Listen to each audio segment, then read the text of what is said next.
You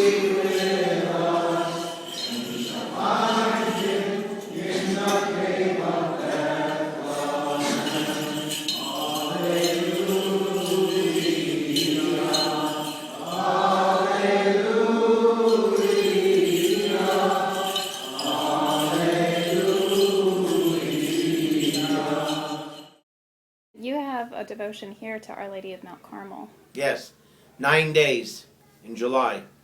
Where did we get that? Yes. I'll tell you where we got that. In the when the Muslims invaded the Holy Land, a lot of the Carmelite. Well, you know how it became a Western devotion. Mount Carmel is not a Western devotion; it's an Eastern devotion. It started in Mount Carmel, of course.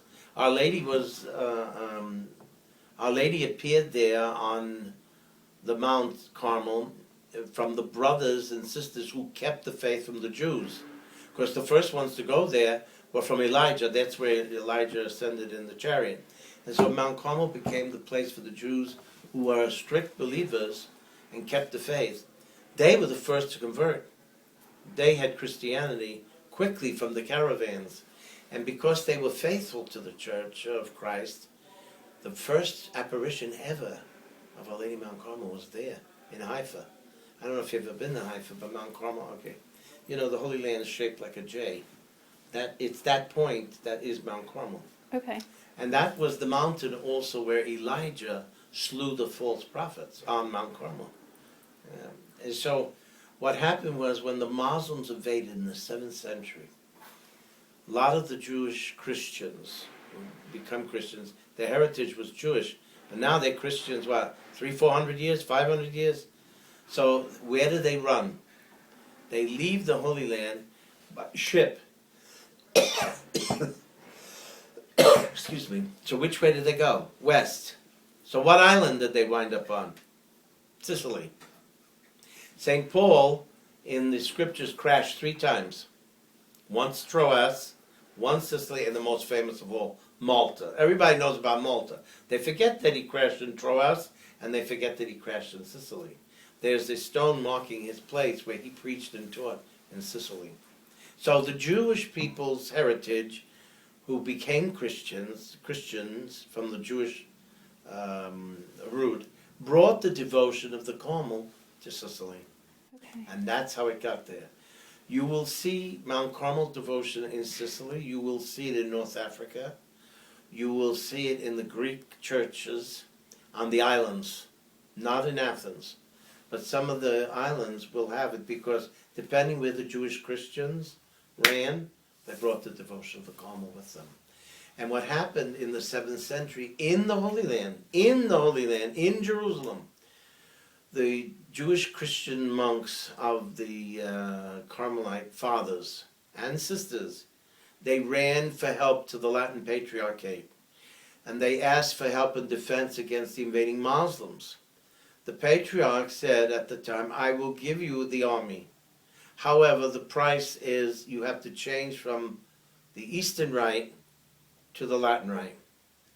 And that was the bargain that was struck. And so that's how the Carmelite sisters and priests wound up in the Western Church. But they're not a Western order. They're an Eastern order.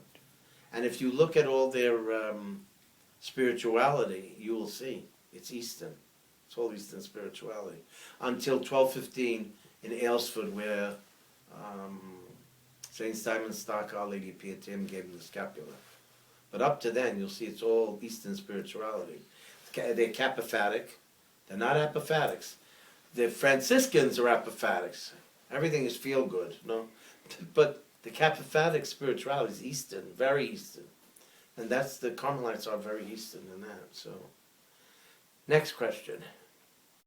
I noticed that you have adult servers and you have subdeacons and deacons. Yes. So you've maintained the minor orders. Yes, and no children. Children are not allowed to serve in the church. It's men. You are celibate. Was that an option for you at the time? Or do you only have celibate? I could have married because I was baptized Italo-Greek. But there was no bishop in America, that's what I'm telling you. My mother screamed and yelled at me, and I was dating a nice girl. By the way, I married her to her husband. He was my classmate, Joe Tamburello. and I baptized all the children. I still see them, 43 years. Now I'm going to be baptizing their grandchild. Anyway, the point is that I could have gone to Italy, back to the diocese of Lungro from which we came. St. Basile was my mother's hometown. And if I had gone back to Italy, I could have been married and ordained. But because I was in America, they won't allow married. I mean, now, the Ruthenian Eparchy, we have married priests now, see? And we have 2 Italo-Greek young men. One was ordained last year, but he chose the option of celibacy. And you're going to laugh when you hear his name. His first name is Teodoro, very Italian. The second name is Mendoza. The grandmother married a Mendoza. So his father was a Mendoza, but his father married an Italian. So, see? And an Italian Italo-Greek, by the way. And so there you have, we had an ordination last year, Teodoro Mendoza. So the Italo-Greek church is kind of a mishmash because of that. The ones that kept it very strict and only Italo-Greeks married to Italo-Greeks are Europe.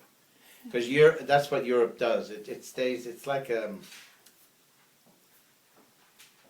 ghetto. A lot of the places in Italy are that way.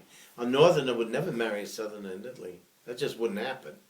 My father and my mother would have never been married in Europe. That happened in America. And that's the story. Christodoula, you have all of these Christodoula. titles. In the Greek church, the Orthodox and Catholic, in the Greek churches, Melkites also, the Christodoula, the title Christodoula means slave for Christ. That's what it means. And if you notice, she has a great silver cross. It was given to her by the bishop.